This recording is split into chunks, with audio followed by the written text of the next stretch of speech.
табли ҳиндӣ, африқоӣ, иронӣ, арабӣ ва тоҷикӣ аз созҳои мусиқии касбии Зариф Пулодов, навозандаи маъруфи гурӯҳи «Шамс» аст. ӯ оҳангро бе ҳузури табл чун тани бедил медонад, зеро мегӯяд зиндагии инсон иборат аз зарб аст, дил метапад.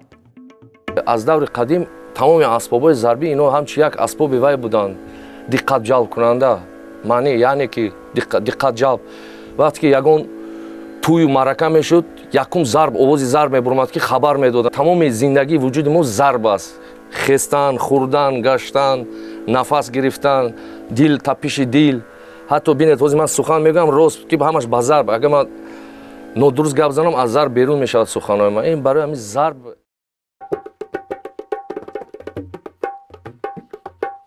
падари Зариф навозандаи машҳури тоҷик аст ва ӯ дар муҳите ба воя расидааст ки ҳамеша садои мусиқӣ онҷому тантан будааст. қоил аст ки мусиқӣ бахусус асбобҳои зарбӣ рисолати рӯҳонӣ доранд. созҳои зарбӣ инсонҳоро ба дунёи рӯёҳо ворид ва аз худ бехуд мекунад.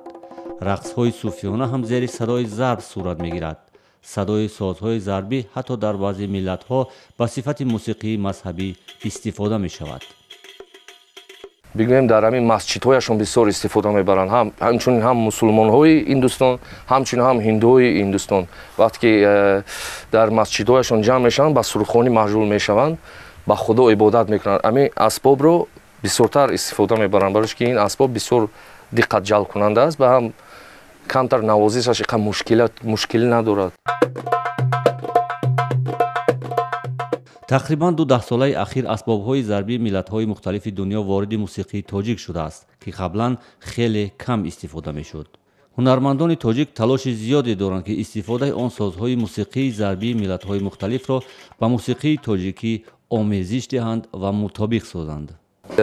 таблак имоли арабост, лекин мо ӯро истифода дар мусиқии худ мебинед ки бо тарзи дигар, бо тарзи тоҷикона истифода мебарем. ин бисёр хуб аст.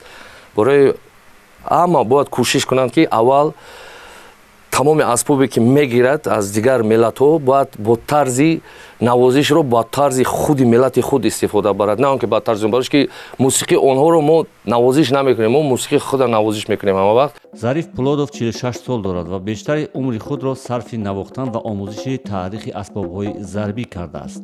ба фикри ӯ ҳарчанд асбобҳои зарбии миллатҳои мухталиф садоҳо ва зарбҳои гуногун доранд, аммо фалсафаи ҳамаи он созҳо яке аст. бо зарб ба эҳсоси шунаванда расидан ва водор ба завқ кардан аст. як мактаби махсус аст ин асбоби зарбӣ, яъне ки ин асбоб моли Эрон аст ва мо фикр мекунем ки асбобам дар мусиқи мо ҳозир ҷорӣ шудааст камакак, бисёр не барои ки мо тарз 6 бар 8 дар мусиқи мо зиёд аст.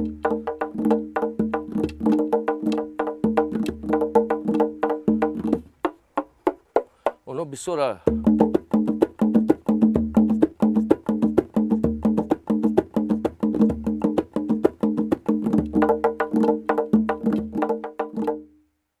дар баробари таблаку доираи тоҷикӣ феълан гурӯҳҳои ҳунарӣ асбобҳои мусиқии зарбии миллатҳои мухталифро ворид мекунанд.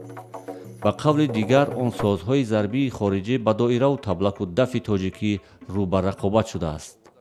ба гуфтаи Зариф Пулодови таблнавоз, сози зарбии ғайритоҷикиро ба оҳангу мусиқии тоҷикӣ он замон мешавад омезиш дод, ки садои он асбоб дар мусиқӣ созиш кунад ва танҳо барои ҳавас ва худнамоиш набошад.